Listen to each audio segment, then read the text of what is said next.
Duggar, defensive back, Lenore Ryan.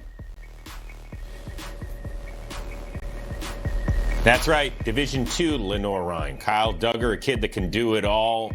Safety, he'll play a little bit of linebacker in coverage as well. He can return punts and do it all. So Bill Belichick and his dog and rest of the crew with the Pats, they were busy.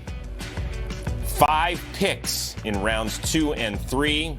Talking about versatility on defense, they lost a couple of linebackers in Jamie Collins and Kyle Van Noy, and they also added a pair of tight ends where they were very, very weak in 2019. They picked up Asiasi and Dalton Keene out of Virginia Tech.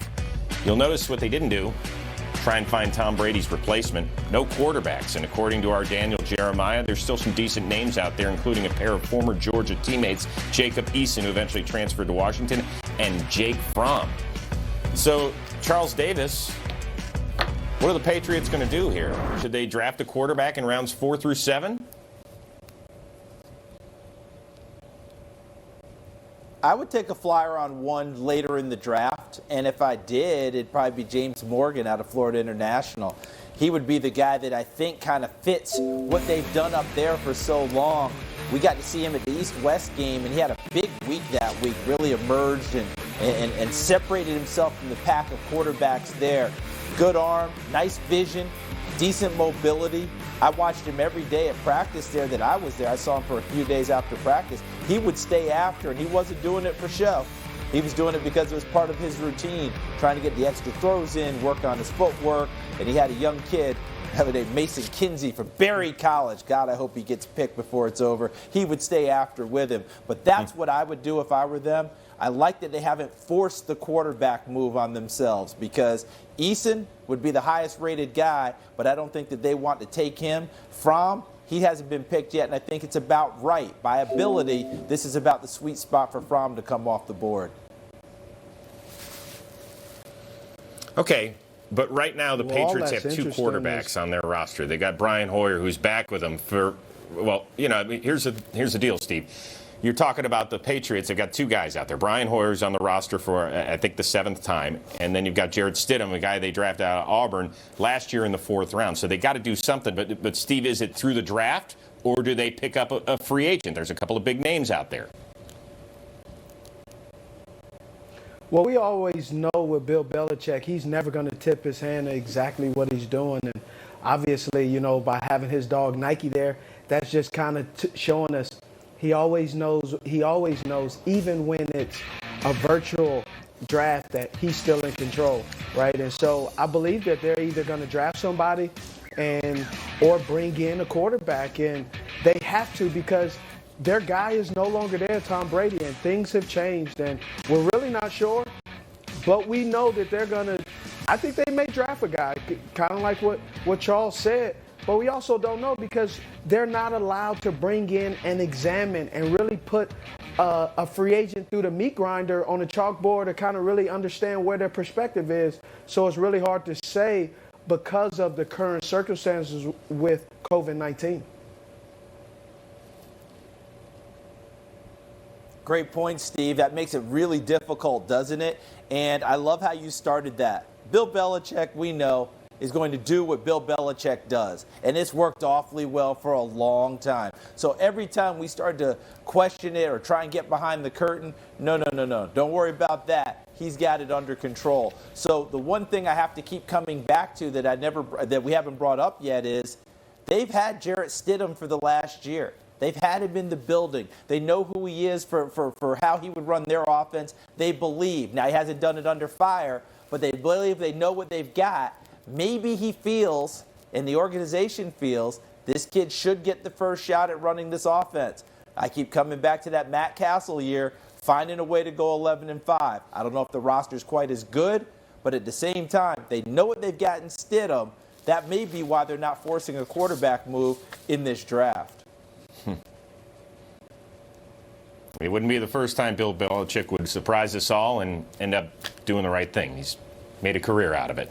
All right, time right now to Ask the Aces. That is presented to you by Ace, the helpful place. And for this one, we turn back to our resident Super Bowl general manager, Charlie Casserly. All right, Charlie, your favorite pick in round 3? Hello there. Who was it?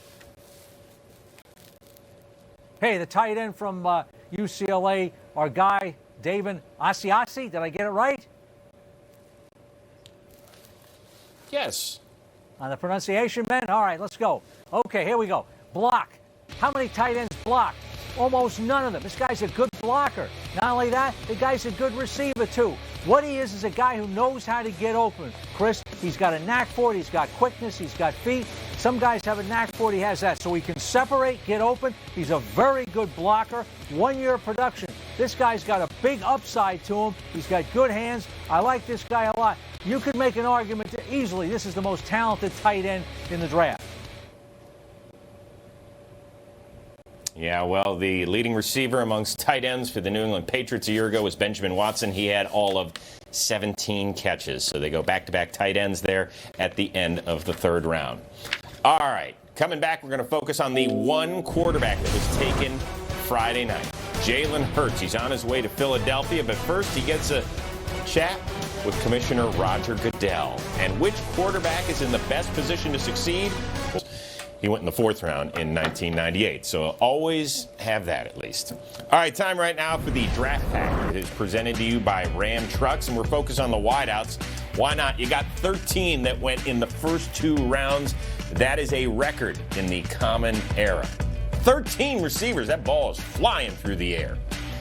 All right, to break it down more and what this all means, we bring in our resident Super Bowl general manager, Charlie Casserly. I am here at my house, and he is there at his house. Now, Charlie, when you joined us last night, you got it. You spoke in glowing terms about DeAndre Swift out of Georgia, Xavier McKinney out of Alabama, the fine safety. Those guys went early in round two, and you said those guys both play with the ability of round one players, so you liked both those guys. We'll put those guys over here for a minute. Who was the best pick, in your opinion, then in round two? I'm going to go with the Ravens taking Ohio State running back D.K. Dobbins. Now, believe it or not, I'm in the minority. I had him as my top running back. Why? North-south guy. Chris takes the ball, one cut, downfield, whether it's inside the tackles or outside. He can stretch it to the outside. This guy makes big plays, catches the ball well. Faster Ray Rice. Faster Ray Rice, for those of us who remember Ray Rice with the Ravens.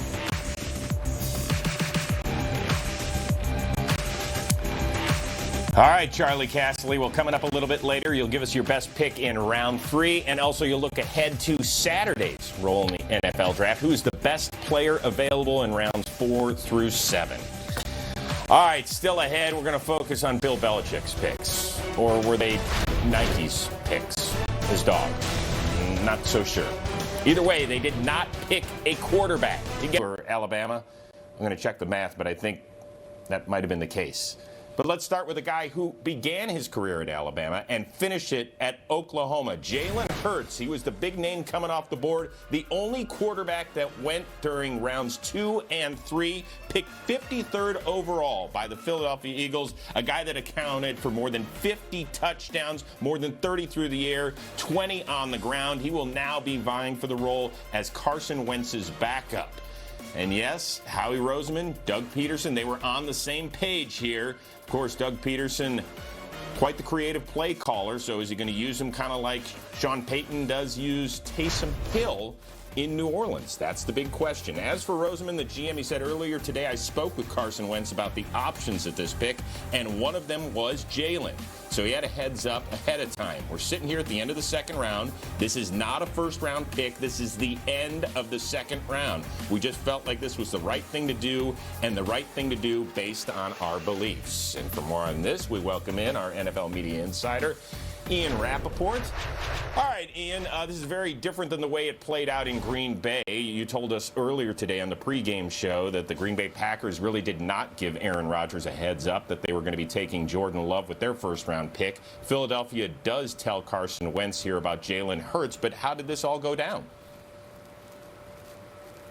Yeah, and this really was someone when the Philadelphia Eagles sat down earlier this morning and figured out who would be there in the second round.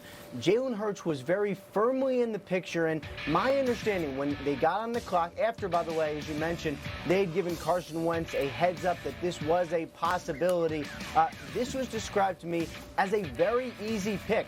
They want to be, the Philadelphia Eagles do, in the business of developing quarterbacks. They want to be a quarterback factory. And of course, Carson Wentz is their franchise quarterback. They used so much capital to go up and draft him. They gave him a massive contract. He is their